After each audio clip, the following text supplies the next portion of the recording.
When I was 6 months old, we're in some little town, small hotel, and I fell down a full flight of stairs at to the bottom. They come running up.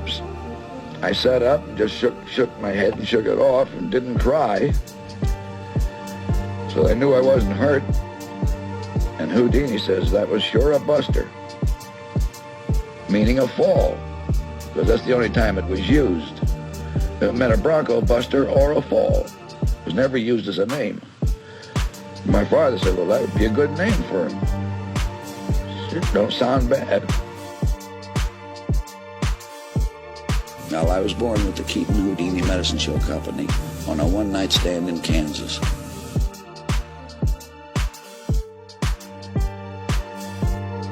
This is a shock to anybody that's in the motion picture business today. I mean, you're veterans of the pictures of the last 25 years or so that didn't know the silent days. A feature-length picture, neither Chaplin, Harold Lloyd, or myself ever had a script. That sounds impossible to anybody today in the picture business. We never even thought of writing a script. We didn't need to. By the time we had talked and worked out what we thought was a picture, for instance, we always got a start. People always come up with a start. That's funny. That's a good start. We want to know the finish right then and there. So there's nothing else to work on but the finish. And if we can't round it out, just something we like, we throw that one away and start on a new one. What good would a script been to me? You just throw gags out right and left when we're shooting because they don't stand up and they don't work well. And then the accidental ones come. Well, you see, I learned that from the stage. That I was the type of comedian that if I laughed at what I did, the audience didn't. So I just automatically got to that stage where the more seriously I took my work, the better laughs I got.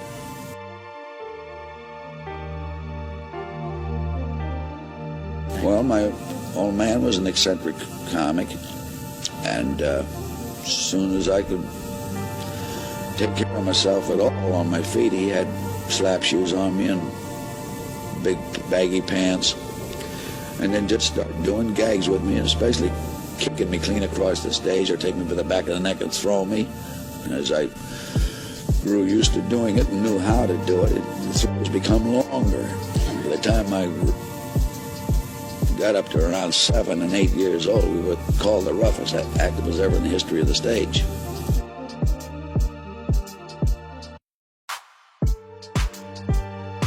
Well, as a rule, about 50% you have in your mind before you start the picture, and the rest you develop as you're making it. That's right, we eliminated subtitles just as fast as we could if we could possibly tell it in action. Well, when we found a finish, how to round that out, we never worked on the middle. We always figured the middle would take care of itself. Well, I had a similar hat on the stage before I went into pictures. I went into pictures when I was 21 years old, that's in the spring of 1917.